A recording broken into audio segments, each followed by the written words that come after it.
सरकारच्या लाडकी बहीण योजनेच्या नव्या निकषावर महिलांनी नाराजी व्यक्त केली आहे। योजना सुरू करण्यापूर्वी सरकारनं अटी शर्ती का टाकल्या नाहीत असा सवाल लाडक्या बहिणींनी उपस्थित केलाय।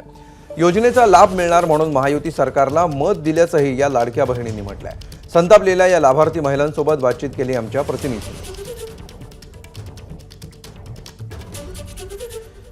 अनेक ठिकाणी उत्पन्न बघून त्यासोबत इतर लाभांचा जो लाभ या महिला घेत असेल तर त्या लाभार्थी महिलांचे जे लाडकी बहीण योजनेचे पैसे आहेत ते त्यांना पुढील काळात मिळणार नाहीये। या संदर्भात बोलण्यासाठी माझ्यासोबत काही महिला आहेत, आपण त्यांच्याशी बोलूया।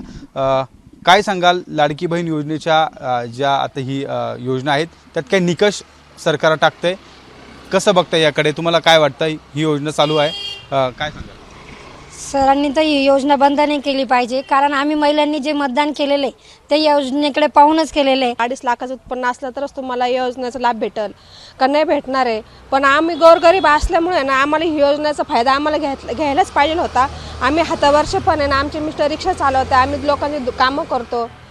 योजना ही बंद नहीं झाली पाहिजे। सरकार जब हम वोटिंग क्यों किए कि हमको पैसे मिलेगा तो उसी बहाने हम घर खर्चा चला सकते हैं, अपने बच्चे का भविष्य देख सकते हैं आज के, इसके लिए हमने वोटिंग दिया। हमको ये चाहिए, हमको ये लाडली बहिणा बंद नहीं होना चाहिए योजना, हमको ये चाहिए। ज्या महिलांना खरोखर गरज आहे ना तिथपर्यंत आजपर्यंत कुठलीच स्कीम पोहोचलेली नाहीये आणि ही पण लाडकी बहीण योजना पण ही गरिबांपर्यंत पोहोचलेलीच नाहीये।